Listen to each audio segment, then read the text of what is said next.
The last reason that I really don't care for nuclear families, and this too is part of women's spirituality, although on a less pleasant tangent, I guess I could say, is that nuclear families are statistically one of the most dangerous places for women. The motivation for me writing my dissertation, in fact, is because I was at a convention.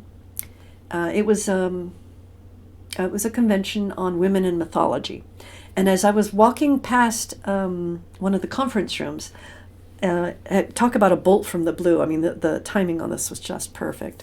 But basically, I was walking past the convention room and I was musing to myself, what on earth am I going to write my dissertation on? Because I was running out of time. I had one more semester before I'd done all of the necessary classes, before I had to state what I was going to propose for my dissertation subject. And as I was walking past this conference room, musing to myself about what am I going to write about, the speaker inside said very clearly, because everyone was quiet, the most dangerous place for women and children, statistically speaking, is in their own homes. And I thought, that's it. Your home is supposed to be the place where you're safe, the place where you can relax, the place where you can be yourself, the place where you and your family live together with love and safety and kindness. So for it to be the most dangerous place for women and children, that means that there's something wrong with the nuclear family as defined by masculinity and patriarchy. Because men are, I don't know how to say it without making it sound flippant, and I don't want to get cut off by the algorithm either, but here's another one. The most dangerous time for a woman is when she's pregnant, and what she is most likely to be offed by is her own intimate partner. And there's something wrong with that. Male violence is what is killing not just the majority of women, but also other men. And I think we need to figure out how to deal with this in a way that is healthy and constructive, not just for women, although as a woman, I'd really like to see that, don't get me wrong, but also for men, because it cannot feel good. I really doubt that it feels good, that most men think, I cannot find a partner, a female partner, assuming you're not gay, who wants to be with me, because most women feel that men aren't worth the effort.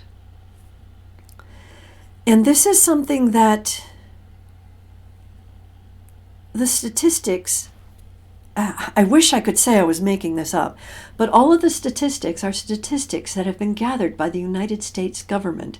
You can go find them yourself if you don't believe me. It's really easy to find them. Look up male violence. And that, I think, is the main problem with the male-dominant, quote-quote, nuclear family, is that it isolates women from their communities, from their matrilines, and that is the most dangerous place and time for a woman. I mean, I don't want to tell men you shouldn't get married, because I don't feel that way. But if you want to be married, I think one of the best things you can do is make sure that your girlfriend, wife-to-be, however, whatever the relationship is, make sure that she understands that you do not expect her to leave her family. You do not expect her to move in with your family. That's dangerous for them also. And you're not going to isolate them. You want to make sure that she feels safe. And that's a problem. A lot of women, when they're dating men, don't feel safe. And that's why at some point, many of them will just throw their hands up and say, this is not worth the danger. And that makes it even harder on the men that are actually worthy men, and the ones that aren't but could change, if they had a better upbringing. And I'd like to see that change. I'd like to encourage more men and women to turn to women's spirituality, or a spirituality which doesn't teach drastic differences between men and women, because that, I think, is the main thing that's pulling us apart. And I think that's one of the main reasons, too, that, for example, the birth rate is plummeting across the entire world, because women are starting to realize men are not worth the effort if they're just going to kill you. You don't want to be killed by somebody that you love. So that's where things stand right now. And I think next time I will talk about what a quote-unquote real nuclear family is, and also about what families are in egalitarian matriarchal families and in matrifocal families, because I think there is hope to turn this around. I want to see it turn it around. I want to see us make a better world for ourselves as well as for our children, even if our children are in the future. So thank you for listening to me. I hope that, even though I gave some kind of grim data there, I hope that on the whole it was still hopeful, still uplifting. And I will try and name a couple of the references that I've been talking about in this video in my description. So have a great night. Have a great day. Take care of yourselves. Be safe. Bye-bye. Okay, back again.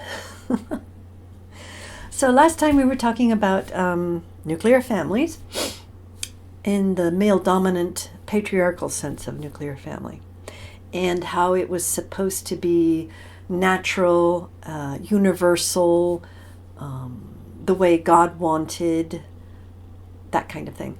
And how all of these things are actually fairly easily disprovable. It is not actually set up in the Bible as the proper way to be, for the simple reason that in the Bible, women were considered property of men, and I don't know about you, but that's not the kind of relationship I want. We know it's not universal because there are egalitarian matriarchal societies in the world today. Very clearly, they do not have what we consider a nuclear family, patriarchally consider a nuclear family. So it is not universal. Now, if it were natural, then we should be able to look at our closest relatives, the primates, and see something very similar there as well. And if you actually look, you will find that that is not the case either. What's really interesting, in fact, is how often it is not the case. I don't think there's very many species where it is very much just a pair bond. Don't get me wrong, they do exist. I think the golden lion tamarin, which is a particularly beautiful little monkey, I think they pair bond, but I'd have to look that up. But anyway, one of the interesting things about this is that the argument that I've had given to me by men who are trying to say, well, yes, nuclear families are indeed natural, is first off, it probably happened prehistorically, and secondly, the only reason we don't see it in the primates is because we have one male and many females. And I don't know if that's the only reason we don't see it in the primates. I can't speak to that because I cannot communicate meaningfully with the various monkeys to ask them if that's why. But anyway, in the great apes, at least, and there's only, if I remember correctly, there's only 5 species in the great apes. It's, let's see if I can remember, orangutans, chimpanzees, bonobos, gorillas, and ourselves. And we don't see male-dominated cultures in that, in those species, in the sense of the male basically has first, how do I put this? I'm going to have to do a video just on that stupid wolf study because it was so inaccurate. And that's where most men are getting their idea of what the alpha male is, and it's not correct. But it's going to have to wait till later because I want to take this one step at a time. Otherwise, I'll get all tangled up in my thoughts and probably sound incoherent and excitedly gibbering. Hopefully, I don't sound that way already. But anyway, okay, backing up a bit. One of the things that many people don't realize about the great apes, as well as many of the other monkey species, is that yes, there may be one male and many females in a troop arrangement, but the reason that male is there is because the male is acceptable to the females.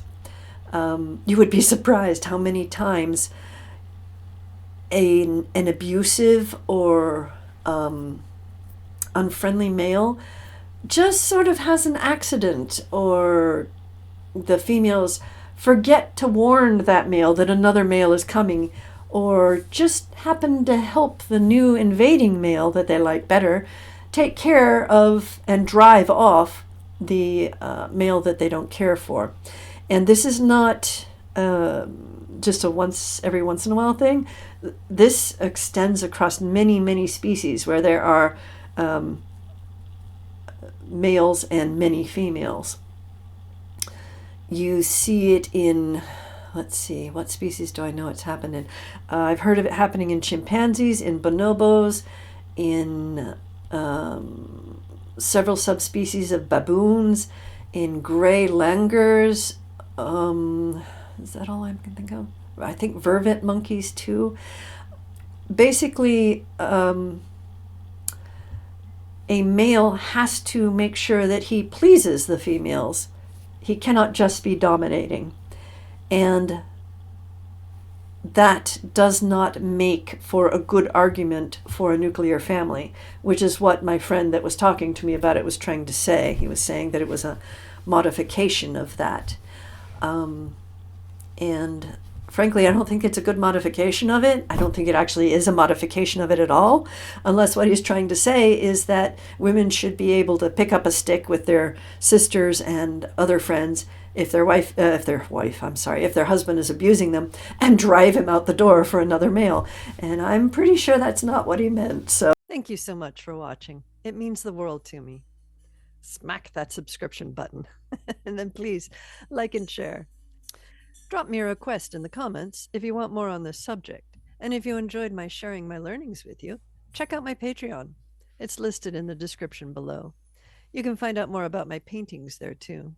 Let's bring more joy and compassion into the world.